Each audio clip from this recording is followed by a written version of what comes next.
So I'm joined today by Mark Gaisford, and I've actually really been looking forward to this episode. If you don't know Mark already, then definitely go and check him out on LinkedIn. His content is one of the best I've seen, really engaging. So I'll pass over to the man himself. Mark, if you could give us an intro to you and your background and what it is that you do. Oh goodness me! Okay, so how do you answer that question? My name is Mark Gaisford. I am one of the co-founders of Red Sprout Media, and we've been running this business for just over a year. I guess we were sort of a pivoted COVID business. That before that, I was a recruiter for many years, and our business literally fell off the edge of a cliff at the start of the pandemic in March. And so I've been kind of wanting to do this for a long time, and so it kind of gave us the opportunity to just say, sod it, now's the time. If there was ever a good time to do something different, it was then. And so we just decided to do it. And year and a bit on, and here we are. So still in business. It surprises me actually, because so many people say to me, "Oh, we're not really growing massively at the moment." Kind of look at them and say, "Are you mad? You're still in business. You should be really proud that you're still in business. You survived. You made it through." So that's a bit about me. Okay, well, that's quite a good place to start then. So talk to me about that transition of if, as long as you're happy to, of where things ended in terms of your last business and where things began with this one, and just a bit of an insight on that, because I'm sure a lot of people may be able to relate. I've been in the recruitment industry for a long time, way too long, to be honest with you. It was getting to that stage where I was just didn't want to do it anymore. My heart had gone. I mean, it was still my own business, and my heart had pretty much gone out of it. And so, COVID came along, and it was an opportunity to do something different. And I think as a recruitment business, we were very successful at doing our own marketing. So we'd really gone heavy on creating video content, building a brand, and sort of putting it out there, mostly through LinkedIn. And so actually and we started to do a lot of LinkedIn sort of boot camp training for other companies as well who wanted to do what we'd done. And in fact, the last one that we'd got loads of people signed up for was cancelled because we then went into lockdown. But so we were kind of making this sort of very tentative transition from a recruitment business into more of a marketing business. And then obviously COVID came along, and we decided just to scrap the recruitment business. And that was basically because we did literally, I mean, our clients at the time were mostly marketing agencies, and so they were outsourced suppliers to their clients anyway. So as soon as the shit hit the fan, they were pretty much put into pasture by their clients, and so any recruitment they were doing was dead. So we literally went from sort of our best quarter ever to and I don't know how many it was at the time, probably 40-50 live vacancies that we had on at the time, to literally zero in about 48 hours. So that's quite an interesting thing to experience when your business literally is collapsing in front of your eyes within 48 hours. Whilst that was incredibly stressful, it was, I just always look at these things as big opportunity. What can you do now? Where can you go? And so really sort of spent 2 or 3 weeks just thinking about the sort of future direction. And decided, along with my co-founder Olivia, that we would just go for it, and we would just become Red Sprout Media. And we really didn't know, to be honest with you, how successful that was going to be, if it was going to be a success at all. And weirdly, and I think this is testament to if you've got a large LinkedIn audience, which we'd spent 4 years building up before then, we put out a LinkedIn post just saying, "Oh, by the way, guys, we're no longer going to be a recruitment business. We're going to be a marketing business." And everybody went, "Yeah, no brainer." We kind of all saw that coming anyway. And within the first week, we'd picked up clients literally around the world. We picked up clients in Florida and in Australia and in the UK and Netherlands and all over the place. And that was literally within week one. And it's the power of having an incredibly large community of people, in your LinkedIn channel. So it just gave us that ability to just go to market really quickly with our new proposition, and people were keen to listen to us. So from the very start, we were making money, which was phenomenal when you think about it now. So obviously a load of stuff has happened over the last year and a bit with COVID, but I think for me, if I'm fast forward 5 years, I'll probably look back at that 2020 year as actually pretty damn good for us. I mean, I ended up getting COVID myself, but from a business point of view, actually it was a really big transition, and fingers crossed, so far it's been a success. So yeah. Wow. Well, I actually, from the very beginning, what you just said there, take something massive out of that already, which is, from my perspective, I've only started following you, I'd say probably 3 to 6 months ago. And to me, you'd been doing this all your life from my perspective. You're really good at it. You enjoy it. You know what you're doing. I do love it. So I look at it and think, you've been doing this all your life. I never questioned it. I did not know that 12 months ago, from what you told me, you were essentially on the brink of disaster. Yeah, we were. Yeah, it was all about to fall apart. I mean, we were good at our own marketing, but even that part of my life, my career, is only 4 or 5 years old when we started to produce our own content and put it out there. And it's a common phrase I hear from people. Oh my God, but you're so good at this. Yeah, well, I was shit at this before. Believe me, rewind 4 or 5 years, I was as crap as everybody at doing this. I hadn't got a clue what I was doing. What do you think then took you from being shit at it to now being, I would say, one of the best I've come across? So I think, well, there's a couple of elements to this, right? Okay. And the first one is practice. And just, don't give up, for God's sake. I mean, everybody is going to be crap first. The first time you pick up an iPhone and you start making a video, it's as nerve-wracking as hell, because it's a weird experience talking to nobody. And so that takes time to get over. But the more you do it, the better you get at it. So I think practice is such an important message, especially with LinkedIn right now, because LinkedIn, for example, platforms where you can still grow an audience organically. You don't have to put money into growing it. You don't have to do paid sponsored content on LinkedIn to get traction. You can still build an audience through your own organic content. That's not the same for pretty much all of the other channels, bar probably TikTok, but that's not our demographic.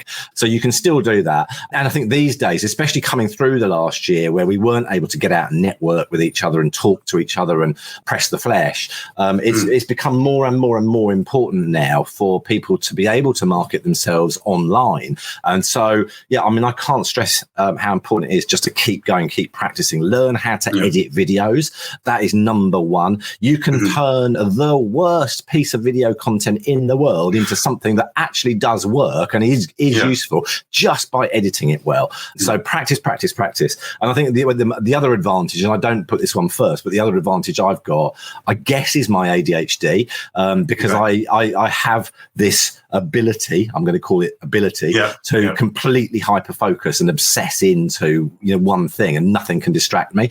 So that element for me of just being all in and really making sure that I'm honing those skills and getting it right becomes a little bit of a hyper focus for me. So that is an advantage. Well, I've got 2 questions off the back of that then, Mark. There's quite a lot there, which I really like. The first thing is, and I love doing this, I love looking at, it's easy to see when someone's extremely successful. It's easy to see what they're doing well. It's easy to see what they're doing right. Yeah. What I love doing in my own life and with other successful people is tell me right at the beginning. So now anything you post, you could post, a blank screen and you probably get, thousands of impressions. So tell me your experience when you first started posting. It's funny that, because someone walked me through, my partner walked me through the Tate Modern, right? And just that blank piece of paper. There was literally a blank piece of paper in a frame on a wall in the Tate Modern. And there's me going, what the hell is that? Yeah. Just reminded me of that. So my experience of, my experience at the beginning, I think this is rule number 2, I guess, is test, but fail fast. So, and LinkedIn's great for this, right? Because if you're putting up content and you're not getting engagement, and that is likes, comments, and shares, then it's that tells you everything you need to know. It tells you that people aren't engaging with that content. They don't like it. It's not a format that necessarily works, or your skill level is not quite at the right level for it to make that work. So test. Absolutely be brave, do different things and give it a shot. But if it doesn't work, kill it quickly. Don't get emotional about your content or the style of your content. If it doesn't work, kill it, move on, do something different. I mean, the classic example for me is I had this great idea of doing a series on LinkedIn called Grown. This is before you probably started following me, Abs. So I started doing this series called Grown from the Throne because I thought it was hilarious. So it was me saying motivational quotes while sitting on a toilet. I thought it was hilarious. I loved it. It very much did. There was a proportion of people that thought, oh my God, I love that. It's so funny. And there were a proportion of people that went, this is not right. So we killed it. We killed it really, really quickly. But I mean, and still some people come back and say, oh my God, I remember you when you did those things on the loo. So yeah. You make a really key point though there, Mark. I think someone said it on a previous podcast is sometimes you forget that what you're putting out there of value is not for you. It's for your audience. Yeah. So you might think something's great, but are you doing it for you? Exactly. Well, no, exactly. You're doing it for your audience. So you have to, and exactly what you said there, you have to respond to what your audience is saying. And there's a bit of friction sometimes. It's like, well, I think this is great, but you're not going to achieve your objective unless your objective is. And I think that's right. And I think there is a middle ground here, which is you've got, and I hate, it's overused, but you have to be genuine. You have to be authentic. You have to be the real you. And so there is an element of, look, if people don't like you and don't like that side of your personality, the content that you're putting out, you yourself, I mean, it does not matter. It really doesn't matter. Forget them. They'll never do business with you anyway. And even if they did, within a month, they'd say, I don't like him and I don't want to do business with him anymore. So it's a fool's errand in that sense. So there is an element of, look, I'm going to be me, and if you don't like me, then fine. But when it comes to the content, the sort of the makeup of the content, the way you're editing, the kind of stuff you're putting out there, if that's getting low engagement, then it does tell you probably everything you need to do. Change things up and do things a little bit differently. Well, I think you've raised a really, really key point here, is that a lot of the stuff that you're going to put out there as a professional won't be far different in terms of the actual concept to all the other people in the same industry. So whether it's me putting out financial planning content, whether you putting out marketing material, that's not going to be very different. So no one wants to see 100 of the same thing. Exactly. But the key difference is you and how you put it out there. That's what differentiates you and makes you stand out. Precisely. So I think if there's one thing on LinkedIn, I mean, I say this to so many different people, there is really only one reason that you should be producing content on LinkedIn, and that is to allow people to get to know you, because it's the tired old cliche that people buy from people, but it is true. So if your content is allowing people that little insight into who you are as an individual, and if they then like you, they are much more likely to remember you, number one, and then call you when they need what you do. And that's really the crux of creating content on LinkedIn, is allowing people to get to know you and getting you lodged in their heads, so that when they think, I need financial advice, I need marketing, I must speak to Abs, I must speak to Mark, because I remember their content. And so that's really the real sort of crux of the whole thing. But do you know what? It's funny that you say that, because I follow quite a lot of people on LinkedIn that talk about marketing, and they'll give the same sorts of tips. And for a long time, I didn't really pay a massive amount of attention to it. I probably couldn't tell you why, but I remember seeing one of your videos, and it was quite recent actually. And you were just in the garden, I think, weeding plants and talking. You were saying the exact same thing I'd probably heard 20, 30 times from 20, 30 different people. It's because I can't pinpoint exactly what it was, but it was the way you said it, the setting you said it in, grabbed my attention. I then actually listened to the content. So it wouldn't have been the first time I'd come across it. It certainly was the first time I'd heard it from you, and something about it made me connect. I'm so delighted you said that, because I mean, you got a negative comment about that. No, we had I mean, you get those as well, and they're like water off a duck's back. That doesn't really bother me anymore. But we have this acronym that we use for all of our content and our client content, and that is to make things eerie. So, and that's entertaining, engaging, relatable, inspirational, or educational. And if you can tick 5 of those boxes, all 5 of those boxes, you've got content that will perform very, very well. It's actually very difficult to tick all of those boxes. But that video that you're talking about, you're right.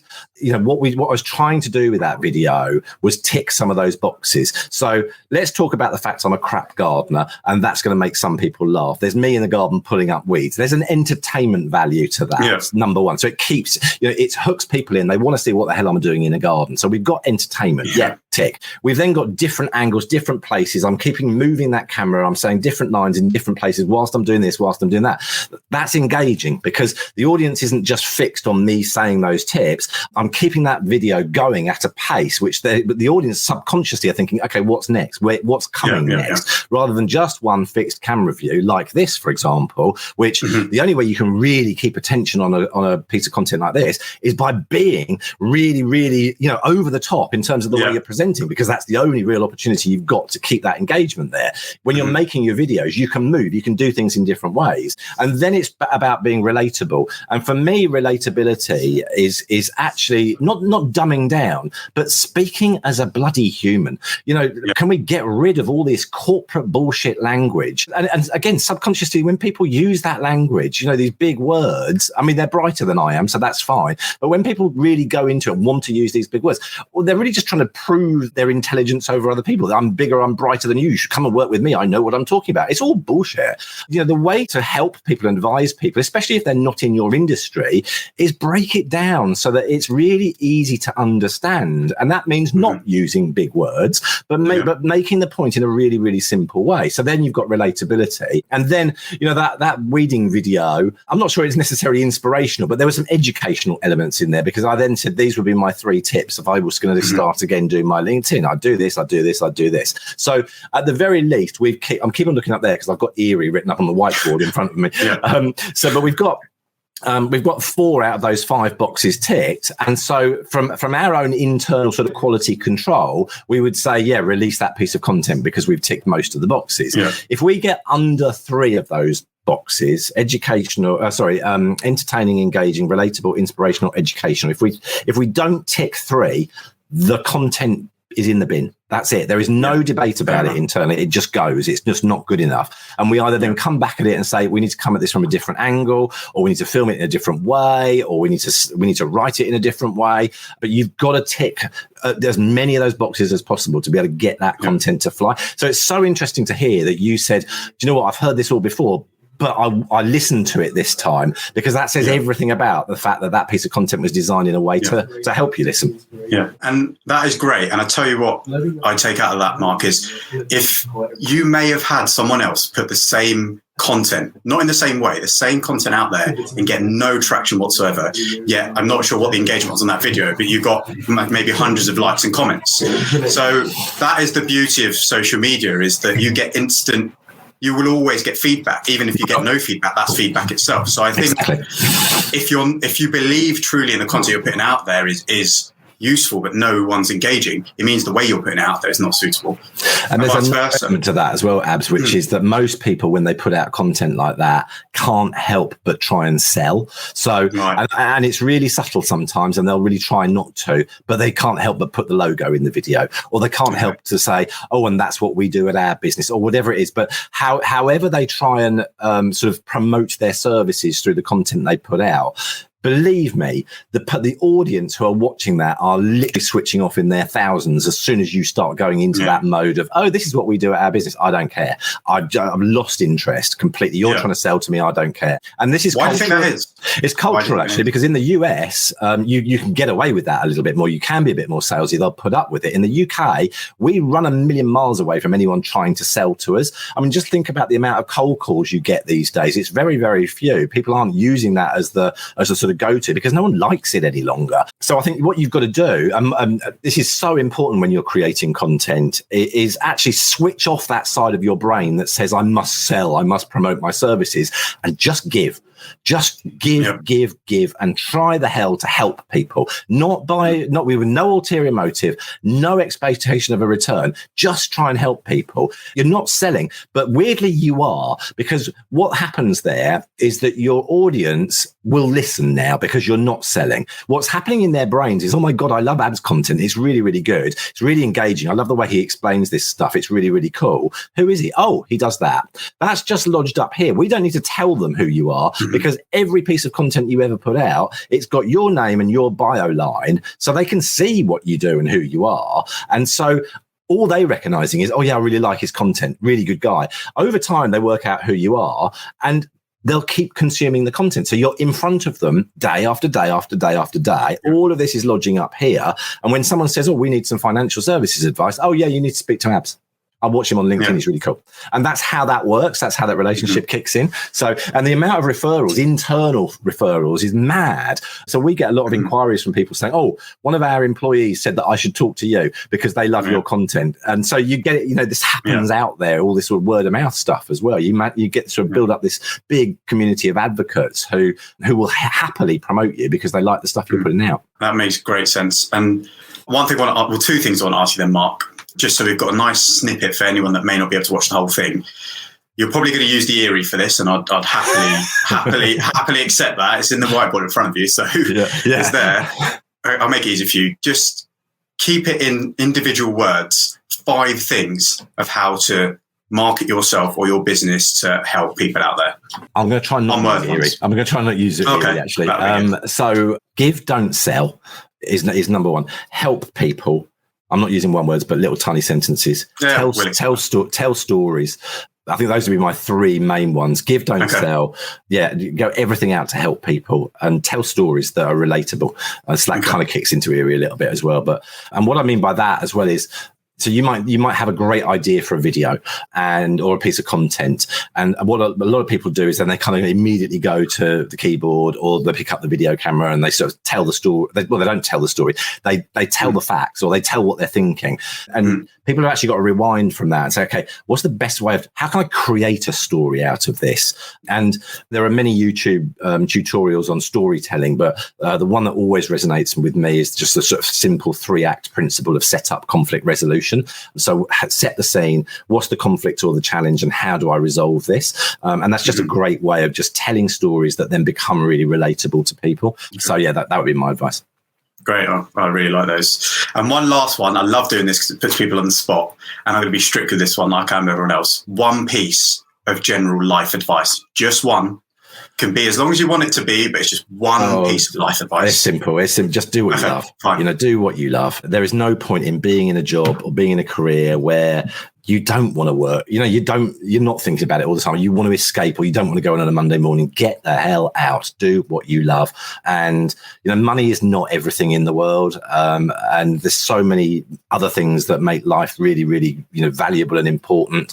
So go do something that you absolutely adore doing, because the passion will come across and you will naturally be a success at it because you love it. So do what you love. Brilliant. Really, really good. And what I'll do, Mark, is I'm sure off the back of this, people want to know who you are, what you do, etc. So I'll put all of your contact details in the post. So if anyone wants to get in contact with you, then they're more fabulous. So thanks for your time, Mark. I really thoroughly enjoyed that. No, you're so welcome. So welcome.